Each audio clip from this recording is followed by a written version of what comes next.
সুপ্রিয় বন্ধুরা, অনেক দিন পর কবিতা নিয়ে কথা বলতে আপনাদের সামনে হাজির হয়েছি।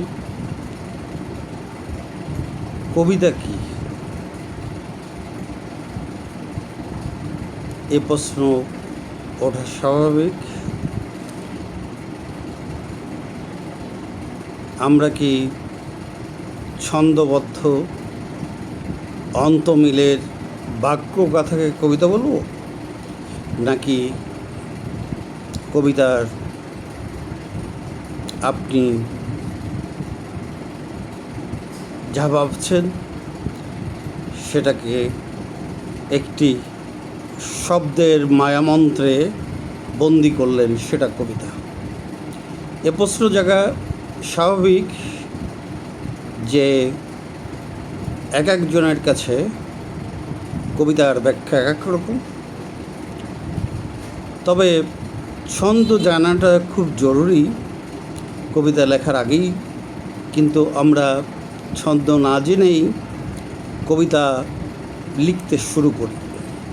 আমরা একটি বক্তব্যকে ধারণ করে সেটাকে নিয়ে কখনো ছন্দের আকারে, কখনো বা মুক্ত ছন্দে, অথবা মুক্ত পদ্যে আমাদের মনের ভাব আদান প্রদান করি। তাহলে কবিতার সংজ্ঞাটি দেয়া সত্যি দুরূহ ব্যাপার। আসলে আমার মনে হয়েছে কবিতা আমার আনন্দ, বেদনা এবং নিঃসঙ্গতার সঙ্গী। তাই আমি কবিতা পড়ি, কবিতা লিখি।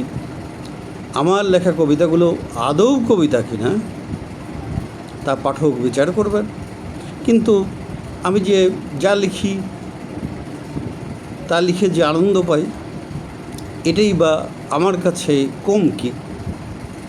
সুতরাং ওই সব ব্যাখ্যাই না যাই। আপনারা তো সবাই জানেন, জীবনানন্দ দাশ বলেছেন, সবাই কবি নয়, কেউ কেউ কবি। ওই কথাটা স্বীকার করলে বাংলাদেশে সেই অর্থে কবি পাওয়া কঠিন। আবার অনেকেই বলে থাকেন যে কাকের চেয়ে কবির সংখ্যা বেশি। তাহলে আমরা যেটাকে কবিতা বলতে নারাজ, সেটা কবিতা হয়ে যাচ্ছে।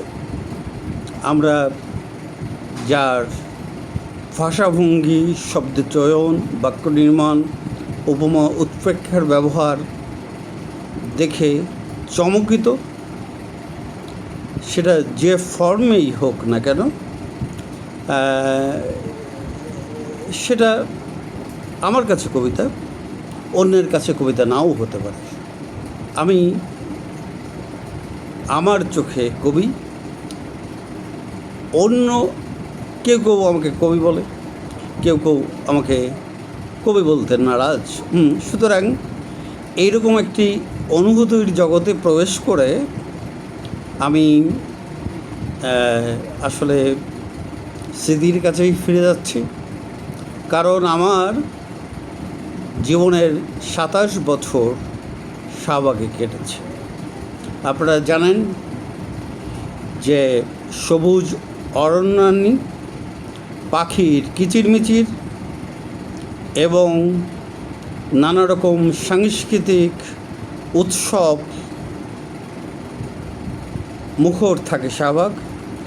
সে শাহবাগ ঘিরে এক সময় ছিল রেখায়ন, সিনোরিটা, সিলভানা, কিংবা আরও কিছু কোনো কোনো দোকান। আর আপনারা তো জানেন আজিজ মার্কেট বইয়ের আড়ত হিসেবেই পরিচিত ছিল, কিন্তু আজিজ মার্কেট এখন পোশাক শিল্পের রমরমা ব্যবসা কেন্দ্র। এমনকি আমি হতাশ হয়েছি, নীলক্ষেত পুরনো বইয়ের দোকান ঘুরে আমরা যারা কবিতার বই কিনতাম, কিংবা একটি পুরনো বই আমাদের চোখের আলোয় পরিণত হতো, সেই মার্কেটটির অবস্থাও খারাপ। সুতরাং আসলে প্রযুক্তি উন্নয়নের সাথে সাথে মানুষের জীবনযাত্রার পরিবর্তন এবং ভাবনারও নিশ্চয়ই পরিবর্তন হবে, এটাই তো স্বাভাবিক। তাহলে কথা না বাড়িয়ে আমি কবিতার কাছে ফিরে যাচ্ছি। আমার কবিতার শিরোনাম শাহবাগে রেখায়ন ছিল। মানুষের বিভ্রম কত রকম আছে, আমি বিন্দুকে রেখা বলে ফুল করেছিলাম। ভেবেছিলাম যা দেখছি সরল রেখা, সরল রেখা ধরে কিছু দূর যাওয়া যায়, বক্ররেখা কিংবা বিন্দু হলে অসম্ভব। আমার অস্থিরতার মধ্যে রেখায়নে যাই, চা খাই, গল্প করি, ঘরে ফিরে আসি। এটা আমার পুরনো অভ্যেস। আমার মন খারাপ হলে কল্পনায় ভেসে যাই, কথা বলি, আবার ফিরে আসি। আমি রেখায়নে নির্জনে বসে অনেক দিন চা খেয়েছি, স্বেচ্ছা নির্বাসনে আছি হোম কোয়ারেন্টাইনের এই যুগে। সারা পৃথিবী জুড়ে যখন করোনা ভাইরাস দাপিয়ে বেড়াচ্ছে, কোটি কোটি রেখার দরকার না হোক সে বিন্দু কি না, এসব সন্দেহ নিয়ে আমার অন্তত মাথা ব্যথা নেই। আমরা পরস্পর ভালোবেসে দূরে আছি, দূরে চলে যাচ্ছি, ঘরে আছি দূরে দূরে। আমাদের অভ্যাস বদলানো দরকার। এই ছুঁয়ে থাকা, লেগে থাকা ভালো নয়। তোমার সাথে দেখা হলে আমি নতুন পৃথিবী আবিষ্কার করি। প্রতিদিন শিশির, ভোরবেলা, মগ্ন সন্ধ্যা সব কিছু খুব দুঃখের সঙ্গে যাপন করি।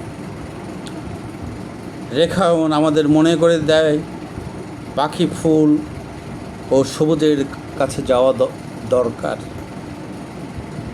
কি করছো তুমি এই মধ্যরাতে?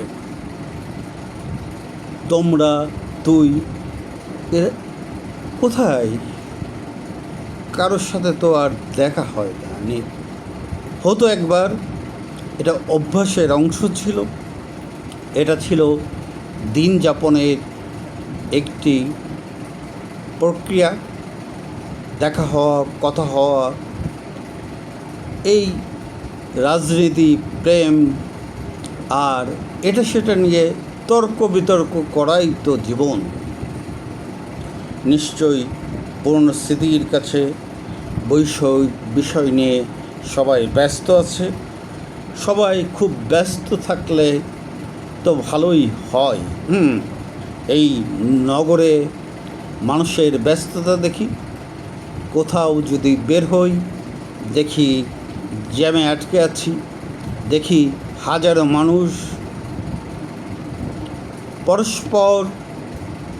পরস্পরের থেকে দূরে থেকে সময় অতিক্রম করছে। কারোর চোখের দিকে, কারোর ইশারার দিকে কারো কোনো আকর্ষণ নেই। এই কি আমরা চেয়েছিলাম? এই জীবন কি আমাদের প্রাপ্য ছিল? প্রযুক্তি আমাদের দিয়েছে অনেক, এসব নিয়ে মাথা ব্যথা নেই। পৃথিবী জুড়ে যুদ্ধ চলছে, কিভাবে মানুষ মোকাবেলা করবে জানি না।